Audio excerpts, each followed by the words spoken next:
అందరూ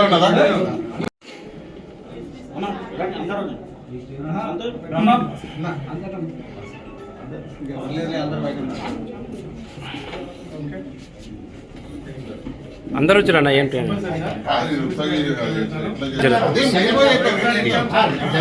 మనల్ని ఫార్వర్డ్ చేసుకోండి. జగన్ సార్ మీకు అన్ని తెలుసు. జగన్ గారు లేకుండా చేసేస్తాం జీరో అంటే మీరు నామ్స్ పెడదాం. ఇది పద్ధతి ఉండాలి.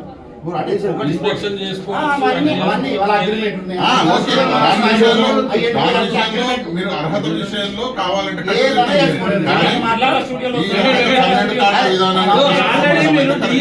వెరిఫికేషన్ అయింది.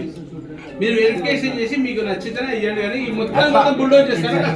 ఇది ఎట్లా ఎప్పటి వరకు అనుకోవాలి మాకు? ఎందుకంటే నిన్న సాయంత్రం కమిషనర్ గారికి కలుస్తారు. ఓకే, 2 days తర్వాత మినిస్టర్ గారు హైదరాబాద్కి వస్తారు. 14వ తారీఖు మేడం తోటి కమిషనర్ గారికి కల్పిస్తారు. 14 తర్వాత ఏం జరిగింది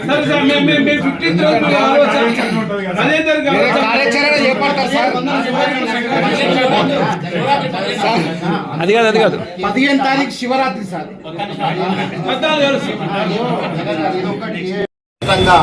అక్రిడేషన్ కార్డులు ఇవ్వాల్సిందేనంటూ ఇవాళ కేబుల్ ఛానల్ చేసి ధర్నా కార్యక్రమాన్ని నిర్వహించడం ఒక ఉద్యమ శుభ పరిణామం. అయితే కేబుల్ ఛానళ్లను మొత్తమే వాళ్ళను కన్వర్ట్ చేయాలి, లేక చిన్న చూపు చూడాలని చెప్పి ప్రభుత్వం భావించడం సరైన వైఖరి కాదు. కేబుల్ ఛానళ్ళ పాత్ర పట్ల మీకు అవగాహన ఉండి ఉంటే ఆ పని చేసే వాళ్ళు కాదేమో. ఇవాళ కేబుల్ ఛానళ్ళు కూడా గ్రామీణ స్థాయి నుండి పట్టణ స్థాయి వరకు, అంటే పల్లె నుండి రాష్ట్ర రాజధాని వరకు ప్రతి సమాచారాన్ని ఎప్పటికప్పుడు వాళ్ళు అందిస్తున్నారు. మరి ఒక్కసారిగా కార్డులను తీసేసేసి వాళ్ళ చిన్న చూపు చూడడం, కేబుల్ ఛానళ్ళ జర్నలిస్టులే కాదని భావించడం సరైన వైఖరి కాదు. వాళ్ళు కూడా వర్కింగ్ జర్నలిస్టులే. వాళ్ళు కూడా చాలా మీడియా సంస్థలు పనిచేసి బయటకు వచ్చి ఛానళ్ళు పెట్టి నిర్వహిస్తున్నారు. నెలకు లక్షల రూపాయలు ఖర్చు చేసుకుంటున్నారు. చాలామంది అప్పులు చేసి ఛానళ్ళు నిర్వహిస్తున్నారు. వాటిని పట్టించుకోకుండా, పరిగణలో తీసుకోకుండా వాళ్ళను విస్మరించడం అనేది ఇది ప్రభుత్వ ధోరణి సరైనది కాదు. మేము గతంలో చెప్పాం మంత్రి గారికి, మళ్ళీ చెప్తున్నాం. ఈ ధర్నా సందర్భంగా ఈ ధర్నా ఇంతటితోనూ అయిపోయింది, మేము సమస్య పరిష్కారం అవుతుందని కూడా అనుకో. ఖచ్చితంగా జేఏసీ ముందు చేపట్టే ఆందోళనలు కూడా తెలంగాణ రాష్ట్ర వర్కింగ్ జర్నలిస్టుల సంఘం బాధ్యులుగా మేము ఖచ్చితంగా వారికి సంఘీభావాన్ని ప్రకటిస్తాం. 100% వాళ్ళకు న్యాయం జరగాల్సింది అని చెప్పి కూడా మేము కోరుతున్నాం. ఇంతకుముందు చెప్పినట్టుగా జిల్లాలలో స్టూడియోలు అనేది క్రైటీరియా కాదు.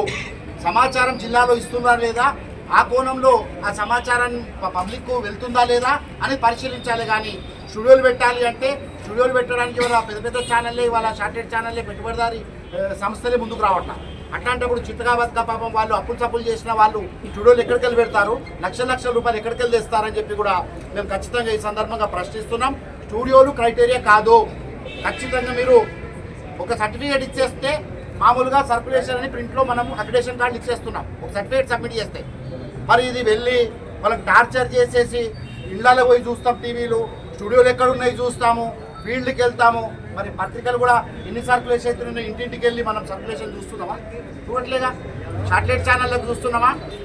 ప్రసారాలు అంటే ప్రసారాలుగా ఉంటాయి. దాన్ని క్రైటీరియా పెట్టండి.